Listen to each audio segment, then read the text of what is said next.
আসসালামু আলাইকুম এভরিওয়ান।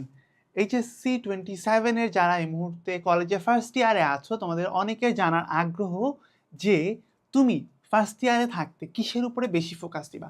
তুমি কি ক্লাস নোটটার উপরে ফোকাস দিবা নাকি গাইড বই দেখে দেখে পড়াশোনা করবা? সো এই ভিডিওতে আমি একটু বলতে চেষ্টা করব যে তোমার কোনটার উপরে বেশি প্রায়োরিটি এখন দেওয়া উচিত এবং ভবিষ্যতে তুমি কি করতে পারো সেটার কর্মপন্থা আমি এই ভিডিওটাতে একটু তোমাদেরকে বুঝিয়ে বলতে চেষ্টা করব। আসো শুরুতেই আমরা এই দুইটার মধ্যে তফাৎটা একটু দেখি। দুইটা পয়েন্ট বলেছি, ক্লাস নোটের জন্য, গাইড বইয়ের জন্য বলেছি আর একটা পয়েন্ট। ক্লাস নোট হচ্ছে, ক্লাস নোটটা আমি বলতে কি বোঝাচ্ছি, তোমার কলেজের যে ক্লাস নোট সেটা হ্যাঁ হতে পারে কলেজের ক্লাস নোট, কিন্তু আমি মূলত বোঝাচ্ছি যে তুমি আমাদের সাথে যেই ভিডিওগুলো দেখছো বা যেই ক্লাসগুলো করছো সেখান থেকে তুমি যে নোটগুলো নিচ্ছ, কারণ এখানে একদম গোছায় একদম কম্প্রিহেন্সিভভাবে যেই নোটগুলো আমরা করাই দিচ্ছি ক্লাসে সেই নোটের কথা আমি মূলত বলছি। তো এই নোটগুলো কেমন, একদম মেইন কনসেপ্ট যেগুলো আছে সেগুলা এবং পরীক্ষায় যে বিষয়গুলো এসেছে সেগুলো অ্যানালাইসিস করে একদম দ্রুত বোঝার জন্য একদম কনসাইজভাবে তোমাকে রেডি করে দেওয়া হচ্ছে তোমার ক্লাস নোটটা। আবার দেখো এই ক্লাস নোটটা একদম সংক্ষিপ্ত বললাম এবং এই ক্লাস নোটটা ভবিষ্যতে কিন্তু তোমার ভর্তি পরীক্ষার প্রস্তুতির জন্য অনেক কাজে লাগবে।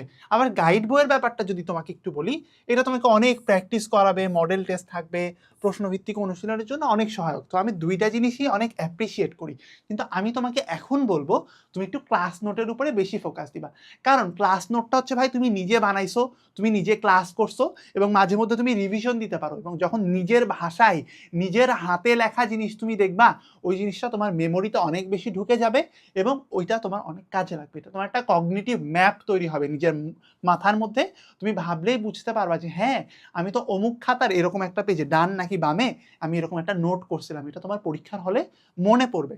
তাই আমি তোমাকে অবশ্যই রেকমেন্ড করি ক্লাসের নোটের উপরে বেশি ফোকাস দিবা।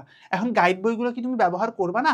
অবশ্যই ব্যবহার করবা, কিন্তু গাইড বইটা হচ্ছে তোমার সাপ্লিমেন্টারি এবং মেইন ফোকাসটা হচ্ছে তোমার ক্লাস নোটটা ভালোভাবে আয়ত্ত করো। পরে তুমি গাইড বই থেকে প্র্যাকটিস করো, সেটা নিয়ে আমার কোনো আপত্তি নাই, কিন্তু ক্লাসে নোট করো, সুন্দর করে মনোযোগ দাও, শর্ট নোট করো, ক্লাস শেষে আরও কিছু অ্যাড করতে চাইলে অ্যাড করে ফেলো, কিন্তু ক্লাস নোটের উপরে বেশি ফোকাস দেওয়া তোমাদের জন্য ভালো হবে বলে আমার মনে হয়। এখন তোমাকে আরেকটা জিনিস বলি, দেখো আমাদের এই কোর্সটা এইচএসসি 26 একাডেমিক টু অ্যাডমিশনের জন্য, এখানে দেখো প্রত্যেকটা বিষয়ের জন্য কিন্তু আমরা দাগানো বই দিচ্ছি, আবার ইবুক সাজেশন থাকছে, এবং ক্লাস যখন আমরা করাচ্ছি সেখান থেকে কিন্তু আমি সবসময় বলি তোমরা নোট করে ফেলো, এই নোটটা তোমাকে ভবিষ্যতে অনেক কাজে দিবে। তাই নোটটা তোমাদের জন্য একটা বেটার সমাধান হতে পারে বলে আমার বিশ্বাস। তোমাদের জন্য মানে কন্ট্রাডিক্টরি ভিউ থাকতে পারে, অন্যদের জন্য আরও অন্য কিছু অ্যাপ্লিকেবল হতে পারে, কিন্তু আমার মনে হয় যে নোটটা বেশি কাজে লাগবে।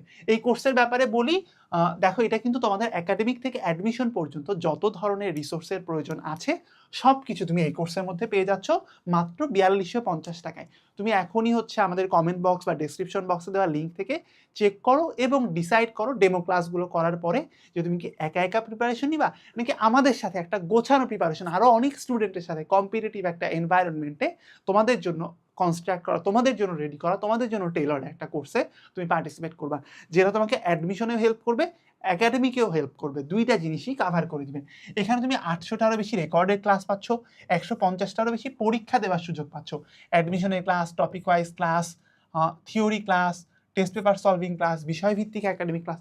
সো আমার মনে হয় এটা একটা কম্প্রিহেন্সিভ প্যাকেজ তোমার জন্য হতে পারে, যাতে করে তোমার আর কোনোভাবে প্যারাই খাইতে হবে না যে তুমি ক্লাসের নোট ভালো হবে না বা খারাপ হবে এরকম না, তুমি কোনো ধরনের কনফিউশনে থাকবে না, কারণ এই ক্লাস থেকে তোমার জন্য একদম বেস্ট পসিবল নোটটাই প্রডিউসড হবে বলে আমার বিশ্বাস। তোমাদের জন্য অনেক শুভকামনা থাকছে। আল্লাহ হাফেজ।